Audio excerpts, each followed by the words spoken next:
Pourriez-vous, Majesté, définir la position du Maroc dans le conflit qui l'oppose actuellement à l'Algérie? Eh bien, la position du Maroc est une position essentiellement défensive, tant sur le plan politique que sur le plan militaire.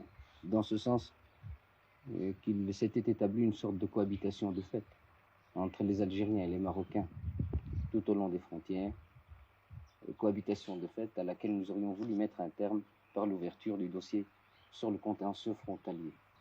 Contentieux qui n'a jamais été méconnu ni de la part des Algériens ni de la part des Marocains. Malheureusement, il se trouve que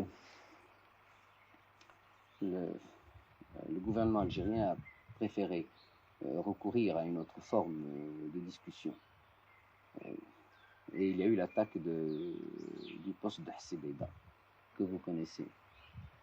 J'ai quand même essayé, comme je l'ai dit au cours de ma conférence de presse, de gagner 24 heures, 48 heures pour voir si vraiment les intentions du gouvernement algérien étaient des intentions offensives ou si le gouvernement s'était trouvé devant un fait accompli. Malheureusement, la réponse qui m'a été faite, tant dans sa forme que dans son fond, ne me laissant pas d'autre solution que celle de l'emploi de l'armée royale pour la récupération des postes, la Sibéda de Tinjoub. Les ordres ont été donnés de faire ce qu'il y avait eu lieu de faire, et la suite, vous la connaissez. Dans cette conférence de presse, vous avez affirmé, Majesté, qu'aux yeux du président Ben Bella, il s'agissait désormais moins d'un problème de frontières que de l'antagonisme de deux idéologies. Pensez-vous qu'il y ait antagonisme entre deux idéologies? Je n'ai jamais personnellement fait de procès d'intention à qui que ce soit.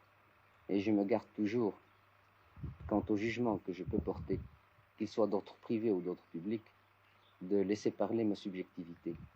Or, il se trouve que dans l'état actuel du conflit, c'est le président Ben Bella lui-même, sa presse et sa radio, et nous savons quel contrôle il impose à ces deux moyens d'expression. C'est le président Ben Bella, donc la presse et la radio algérienne, qui ont elles-mêmes déclaré spontanément que le problème n'était pas un problème de frontières, que ce n'était pas un problème entre Ben Bella et Hassan II, mais que c'est un problème entre deux idéologies. Il est certain que si on met le débat sur ce terrain, il sera difficile de lui trouver une solution rapidement. Et alors, dans cette perspective, que deviennent dès lors les chances d'unification du Maghreb? Alors, je pense que les chances d'unification du Maghreb, c'est de se rallier à la thèse de la tolérance. Jamais le Maroc n'a jeté d'exclusive contre aucun régime. Par contre, celui du président Ben Bella ne peut pas admettre une monarchie constitutionnelle à ses côtés. De ce fait, c'est le plus tolérant qui, en principe, devrait être écouté. Que convient-il de penser, selon vous, Majesté, de l'attitude en face de cette crise de l'Égypte et du président Nasser?